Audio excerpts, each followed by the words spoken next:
Los antiguos pueblos tenían como continuación de la semana pasada, los antiguos misterios. Los misterios se celebraban normalmente, eran 2 o 3 veces al año, distintos tipos de misterios, y los hacían coincidir con las fiestas del pueblo, de los diferentes pueblos, no un pueblo en sí, sino de las diferentes tribus o naciones. Por ejemplo, durante el mes de Virgo teníamos la cosecha, las cosechas, la vendimia. Entonces aprovechaban esas fiestas del pueblo pues para hacer sus propios ritos esotéricos en unos templos determinados, y allí se hacía todo lo que ellos consideraban sagrado. ¿Qué más? Pues bueno, por ejemplo, en India como sabéis, han seguido la línea de maestro-discípulo, maestro-discípulo, maestro-discípulo. Es una concatenación de instrumentos para que la palabra de los maestros de Shambhala llegase al pueblo. Entonces esto se ha ido produciendo. Uno de los ritos representaba una vaca. Una vaca, y se le daba varias vueltas, no vueltas alrededor de la vaca, sino pasaban por debajo de la vaca, y durante varias veces cantando himnos y cantando mantras. Esto se reproducía varias veces al año. La vaca, ya sabéis que simbólicamente representa la tierra, principalmente. La vaca representa la tierra, igual que el toro representa los rayos fertilizadores del sol. El toro, fertiliza la vaca, que es la tierra, y la tierra ofrece sus productos a todos los seres que vivimos en ella.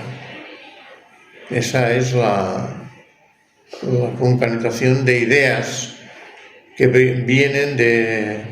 Claro, lógicamente la ritualización era mucho más compleja y no nos ha llegado toda.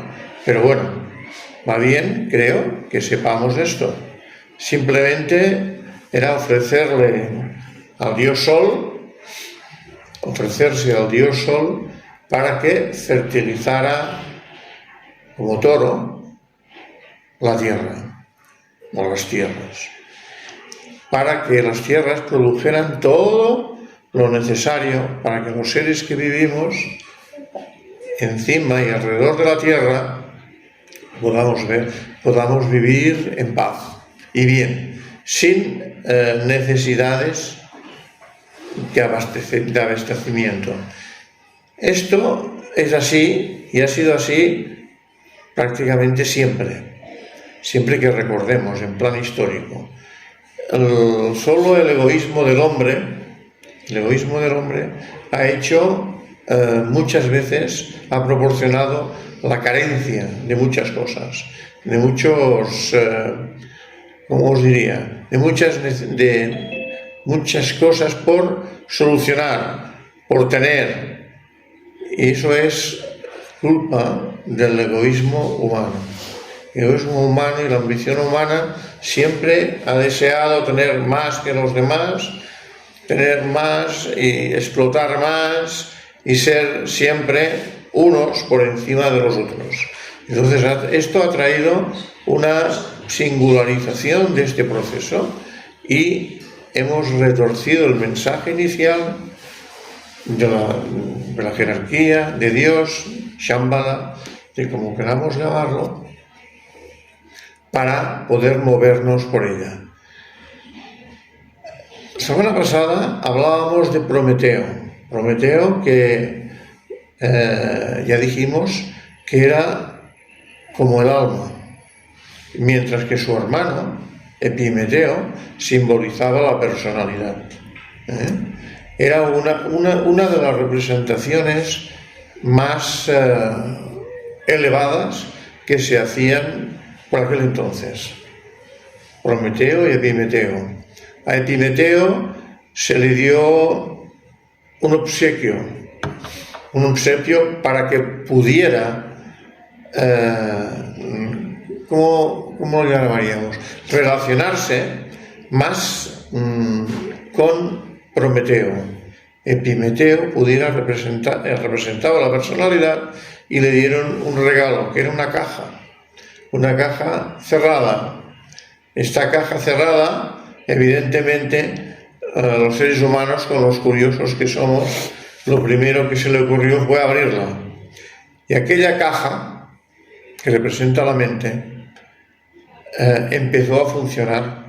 Y empezó a funcionar para poder elevar a Epimeteo y los seres de personalidad, que somos todos, pudiera hollar su propio camino, pudiera encontrar su propio camino.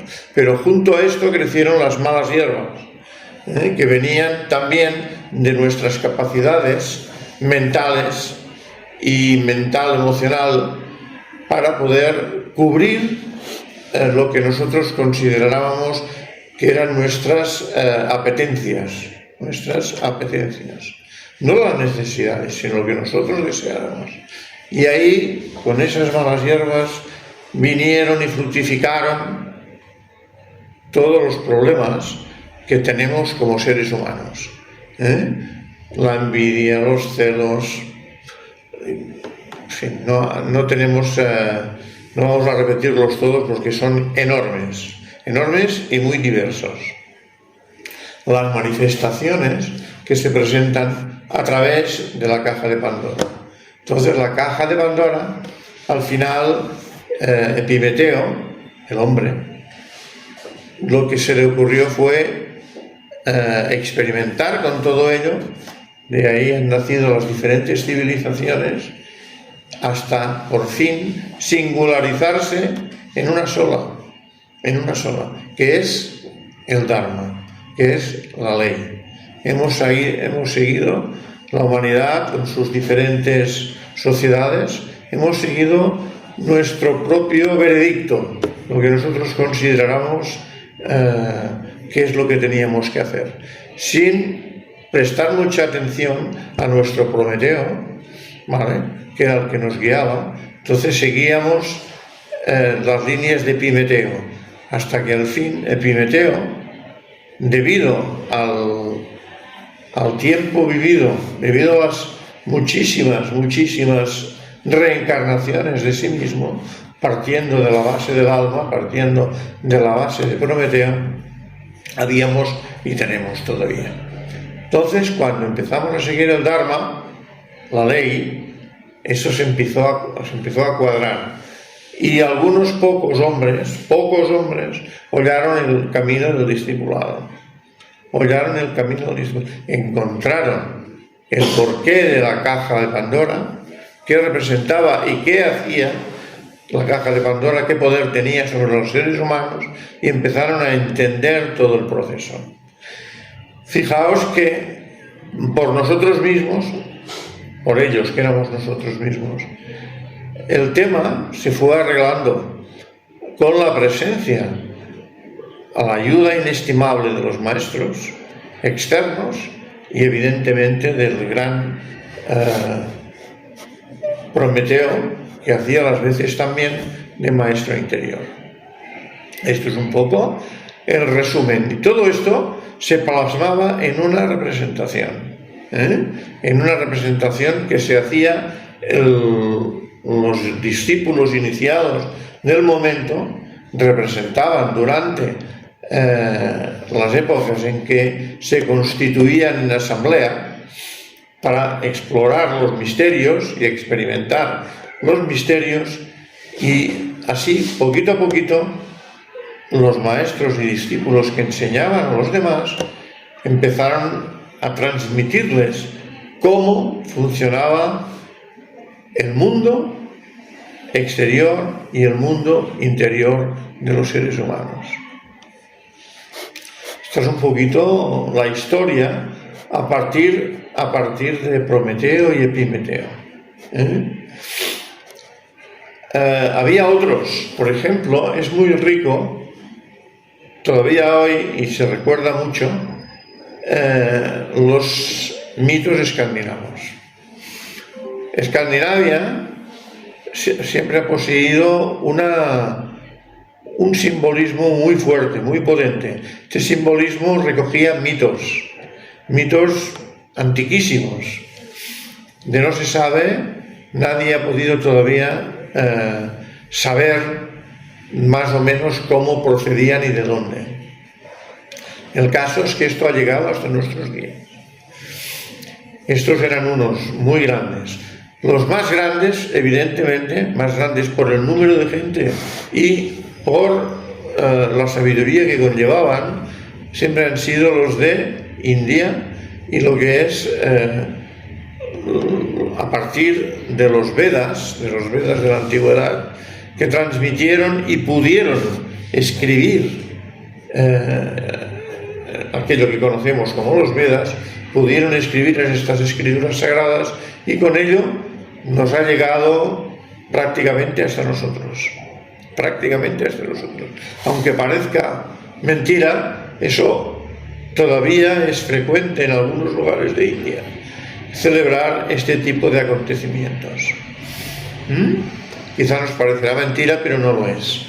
Hay algunos grupos internos y selectos que todavía siguen el paso de sus propios misterios.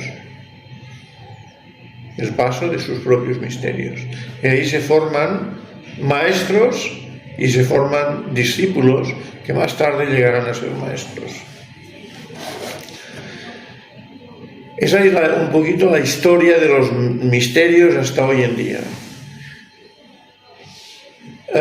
Blavatsky fue la primera que puso el tapete encima de la mesa, puso un poco de verdad sobre los misterios.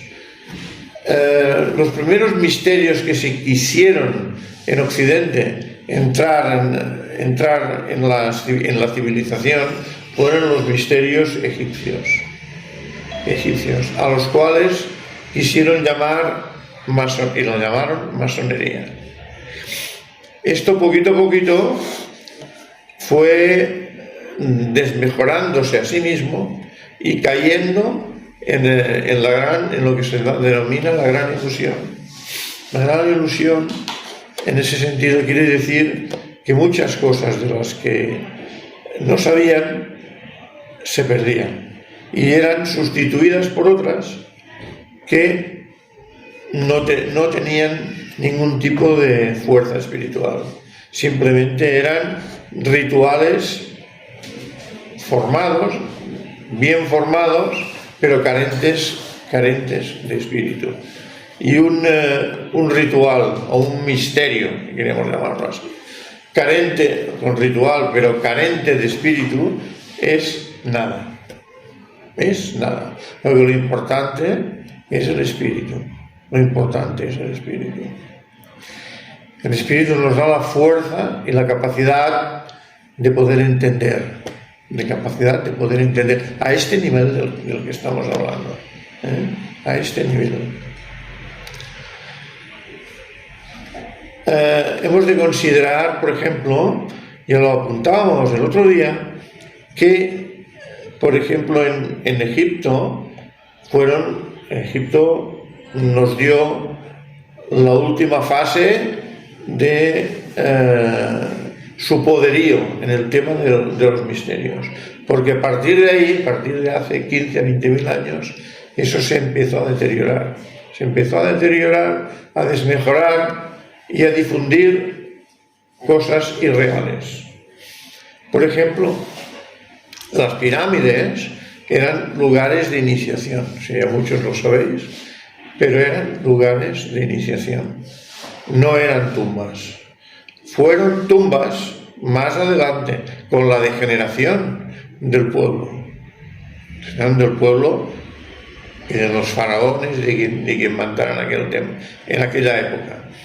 No había tumbas porque no enterraban a sus muertos. no enterraban a sus muertos, ni tumbas ni pirámides que contuvieran faraones muertos.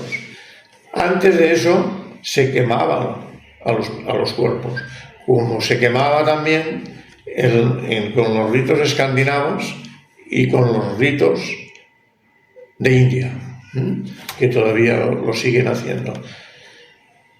Y eso es un poquito de historia. Si queréis saber más cosas al respecto, unas cuantas, leed por favor Isis sin velo, sobre todo el cuarto volumen. Hay 4 volúmenes de Isis sin velo, de la señora Blavatsky. Ella habla de los pueblos antiguos, habla de esto que estamos hablando ahora, de cómo se constituían los pueblos antiguos y cómo entraban en la relación con Dios o la relación con alguien o algo superior a ellos. Eso os dará muchas pistas. Evidentemente no lo dice todo Blavatsky, pero sí somos capaces de desarrollar un poquito más nuestra capacidad intuitiva, podremos rellenar, además de todo lo que nos llega de la lectura, espacios para poder entender mejor lo que Blavatsky dice. Es muy, muy, muy esencial si queremos progresar en este sentido, en el sentido de la comprensión, en el sentido de poder ver más allá de las apariencias.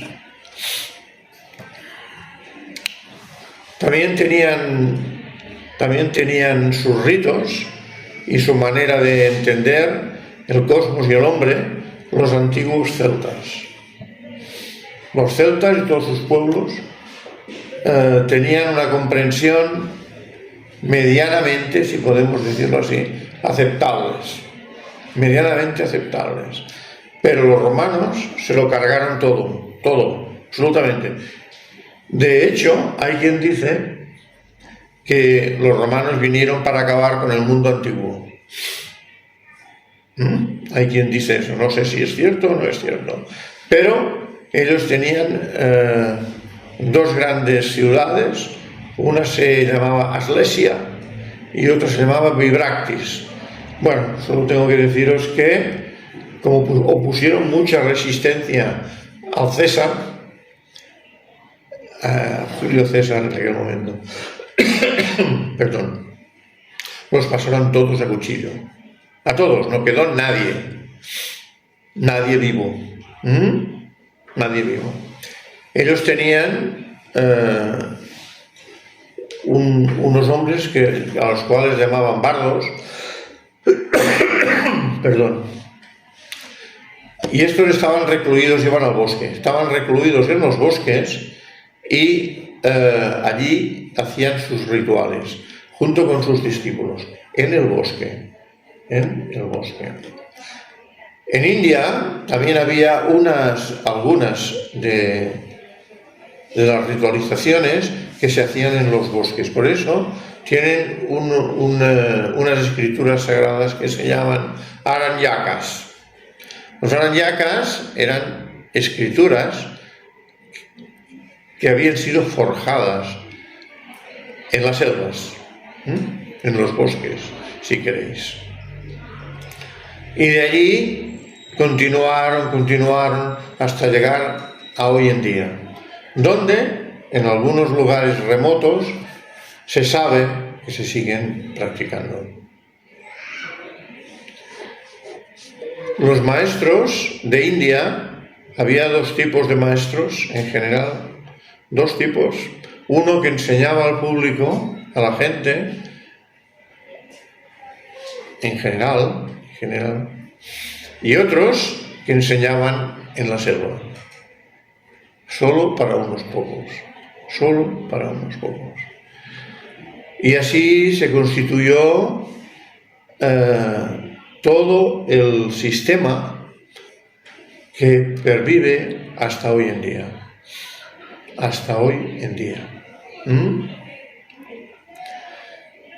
Tiene mucho que ver lo que estamos hablando con el Ayurveda. La Ayurveda también vino a este mundo terreno de la mano de los maestros. De la mano de los maestros. Ellos nos enseñaron, aparte de curar, nos enseñaron cómo resolver la facilidad que tenemos todavía los seres humanos de seguir el karma y no el dharma. Entonces, esos maestros que eran curadores y pero maestros. Y estos maestros que también unos enseñaban más y los otros curaban más. ¿Vale? Los que enseñaban más se dedicaban en principio mucho más en los temas de la sabiduría y los otros en los temas de la curación. Al final se podía ver que tanto lo uno como lo otro sigue el mismo proceso y es exactamente lo mismo. Aquel que es un maestro no solo es un maestro educativamente hablando, sino que además es un sanador. ¿Por qué es un sanador? Pues es un sanador porque tiene despierto su lado espiritual, por decirlo suave. Tiene despierto su lado espiritual. Y puede, de alguna manera u otra, según sean esas capacidades, o siddhas, se nos llama en su lenguaje, podían atreverse a buscar en los planos sutiles, a buscar en el Akasha algunas cosas de las que veían que todavía no tenían suficiente información o que no habían vivido lo suficiente algunas cosas concretas. A esto nosotros, en nuestra ignorancia, lo llamamos todavía pues educación o, como diría, transmisión de esa educación. En realidad no es una cosa horizontal, sino es una cosa vertical. Los maestros lo cogen. Hay un escrito en la Biblia en la que alguien dice que el reino de los cielos será tomado por la violencia. La violencia es esa violencia, no es que sea una violencia, es que simplemente el discípulo está preparado para coger del árbol de la ciencia del bien y del mal que dice la Biblia y coger sus frutos directamente. Esto es un iniciado. Y entonces el iniciado sabe, no solo porque se le hayan informado, sino porque ha vivido y vive determinadas cuestiones que para los demás son imposibles. Solo después de seguir el Dharma, solo después de seguir la ley y durante un relativamente grande pasaje por el mundo, o sea, por el mundo, quiero decir, de encarnación en encarnación, podemos los seres humanos poder conquistar un poco alguno de estos siddhis. ¿Alguno? ¿Cuáles? Dicen los maestros que los siddhis se le abren a todos aquellos que, aparte de sus conocimientos mínimamente apropiados, tienen la capacidad de ayudar a la gente. Si no, por muchos conocimientos que tengamos, esto no se abre. O abre nuestra capacidad de ser útiles. Útiles no solo a los seres humanos, a los animales, a las plantas y a todos los reinos de la naturaleza, visibles e invisibles. Esto es ser útil. De hecho,